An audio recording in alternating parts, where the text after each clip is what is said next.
Hello and welcome, ladies and gentlemen, fantastic. This is Battlefield 5. Today DICE dropped the Devastation of Rotterdam, the first proper trailer we've gotten for Battlefield 5, understandably causing quite a bit of stir in the community. Mostly positive, but more importantly, also this trailer has given us a little bit of information about the content we can expect from Battlefield 5. That is, additional information beyond what we already know. And that's what I'm here to talk about a little bit today in some detail. And most of this information pertains either to niche little aspects of the game or to maps, because this is clearly what this trailer was meant to showcase, not only what it's going to feel like to play this game and evoke some kind of understanding of what Battlefield DICE's World War II is going to look like, but also where we can expect, at least in the initial maps, to find ourselves fighting. And unsurprisingly, as typical for Battlefield games, Battlefield 1 is an example of that, we've got a range of different climates, different maps, urban and also natural landscapes to fight in, but where those are all located is not necessarily always clear. Now, the trailer evidently focuses on one, or actually two maps specifically, Rotterdam and probably Devastation. I'm guessing that is what the second Rotterdam map is going to be called, essentially the destroyed version, because while it would be nice for you actually to be able to take the city apart to the point where it looks like the devastated version of Rotterdam, that isn't really realistic from a technical perspective. Far more likely, this is basically part of the grand operation schemes where you start in Rotterdam on one day, on one match with a relatively intact city, and move on progressively to a more destroyed version of it on Devastation. Is this a problem? Absolutely not, because the destruction actually in this map and generally in this trailer, which was one of the focal points in my opinion of this trailer, trying to showcase the destruction, was absolutely amazing. Whether it be crumbling building sides or actually blowing an entire block sky high, the destruction looked absolutely incredible and far more impactful than in Battlefield 1. Now, whether blowing an entire city block up with a V1 rocket is going to be possible, I somewhat personally doubt, just simply because I can see every single console and PC as well as the server just absolutely smoking up in flames as soon as it tries to render that. But who knows, maybe it's part of a single player, maybe it's part of multiplayer, we'll have to wait and see. That's actually another theme that we will be talking about towards the end of the video, whether all of this stuff is actually multiplayer content or if some of these elements have been cut from the single player campaign, which I do actually believe is the case. Moving on from the two versions of Rotterdam, of course, we've also got the map that was seen in the first trailer, likely to be playing in Belgium in Escout, or basically the Green Valley as what I term it. It's more of a marshy kind of open natural map to play on, but it does look like we've got a little bit of cover. We've gotten a proper overview of the map in this trailer, unlike in the previous one, and it looks quite nice. Now, there's also of course another snow map, an additional one to the one we've been playing in the alpha, and you can see that only in a short snippet of the trailer where you can see them fighting on a mountainside, which isn't actually possible in the current map we've got. Likely this is still going to be a map somewhere in Norway or somewhere up north, at least in Scandinavia, because other than that, in the initial stages of the war, that's really where most of the kind of combat in that environment would take place.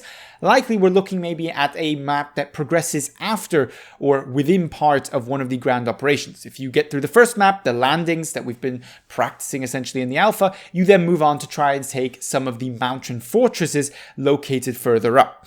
Relatively logical. We've not seen quite everything from that map. What is interesting though is that the Battle Royale map does look like it could be something similar.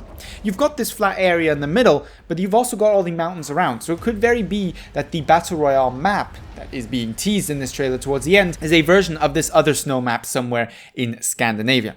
Now, we've also, of course, got the French hills. That's how I'm calling them, because I'm assuming they're in France, but we don't actually know, with the beautiful yellow fields and the little village in the distance. We already saw that in some concept art, and this is essentially the in-motion version of it portrayed in this trailer. We've also got some more difficult to identify maps as well. Now, we've got definitely at least one desert map. That's quite clear. That's going to be part of the North Africa campaign, at least I would expect it to be, given the time period, the beginning of World War II that we are looking at in this case to begin with. Because, of course, later battles will, of course, be added at a later point in time as DICE progresses through the war with its new content and new maps. But I believe there's actually a second desert map, or second map probably in a similar environment, teased only very shortly. And that's because if you look at these frames here, the background kind of neon glowing lights, they don't look to me like a typical European language like German more likely actually French or something like that. That looks to me to be some form of Arabic language. Now, I do not speak any of those languages. I could be wrong, and it's impossible to actually read. But this could actually maybe be a more cityscape map somewhere in the North Africa campaign. Maybe the follow-up map from the desert map that we've already seen, a little bit more detail, moving into the city. And one of the kind of sieges that comes to mind, one of the possible fights this could be somewhat emulating, is the siege of Tobruk, where they actually did end up going into the city at one point and then getting pushed out again, the Germans, by the British. There's quite a bit of fighting around that area in the North Africa campaign, and it's in the right time period. So we may be looking at a map around the kind of theme of the siege of Tobruk, and this could be in connection with the other desert map, again kind of combined to be one big grand operation. Time will tell if that is a correct guess. I at least have got a hunch in that regard. And then lastly, we've got one more map. Now, this is really tough. It's teased for what is less than a second, seemingly, and it seems to be an autumn forest map, and none of the other maps seem to be autumn forests. Now, if you look at the kind of environments the Germans and the Axis powers as well as the Allies were fighting during the war and the time period we're looking at, as well as it having to be autumn, what does spring to mind is possibly the fresh offensive into Poland starting off World War II. That started around September, moving into October. It was pretty much finished, actually. So you could maybe see a map around Poland. That would be a possible idea. That's the possible explanation I can offer for the kind of autumn environment in which this is set in. The uniforms were really tough to identify. I couldn't really get much out of it other than the fancy kind of camouflage uniforms are not very typical for World War II. Some of the SS divisions of the Germans got them, but they don't really look like anything similar that you're actually seeing in that frame. So I may be grasping at straws here, but I think we may be looking at some form of foresty autumn map set in Poland during the initial German invasion, which brings us, of course, to a total of 7 or 8 maps, 9 maps, depending on what you separate. If you look at Rotterdam as 2 separate maps, if you look at Battle Royale as a separate map, which would be probably the amount of maps we can actually expect to see when Battlefield 5 launches.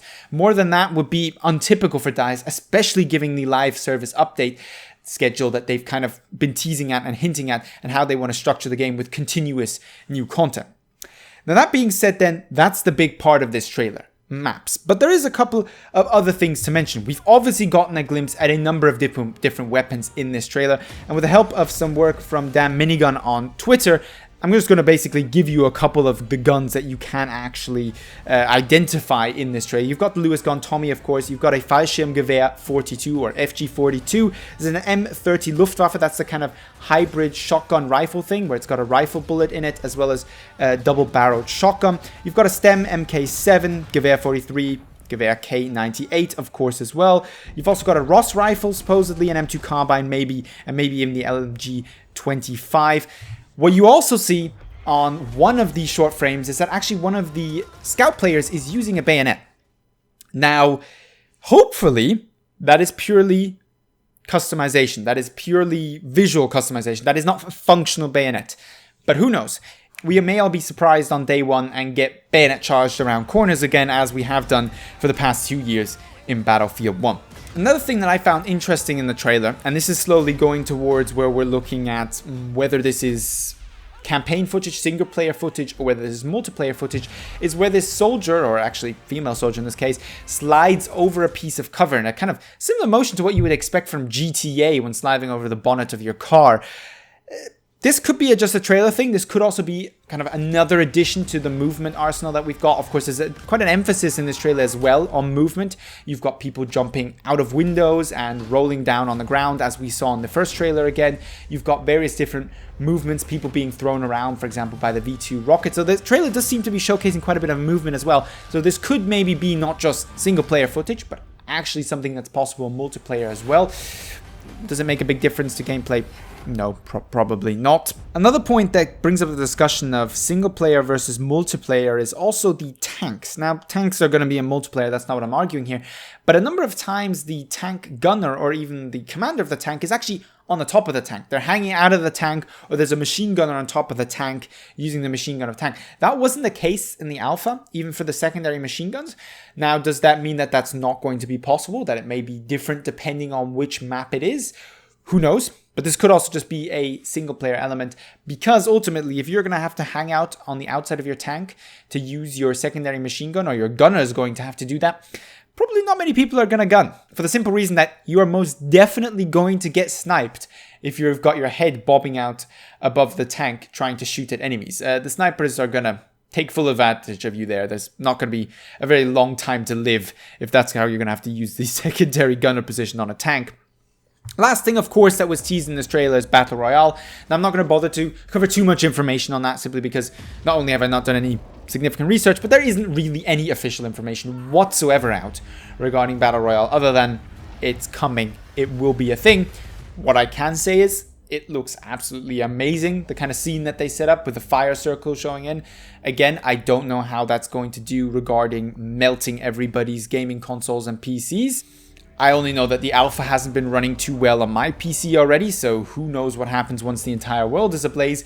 But for now, good first impression. How it goes, how it plays out in terms of gameplay, we'll have to wait and see. But that wraps it up pretty much for everything I could figure out, at least from this relatively short but very good trailer, Devastation of Rotterdam. Quick thanks, of course, to Dan Minigun on Twitter, who was so helpful to share with everybody the weapons that he was able to recognize. I'll be linking his Twitter as well as, of course, the Battlefield trailer down below in the descriptions. Let me know what you thought of the trailer, as well as, of course, your user video suggestions, so hit me up with those on Twitter or leave them down below in the comments. But with all that being said, I'd like to thank you very much for watching, and hope to see you in the next Battlefield 5 video.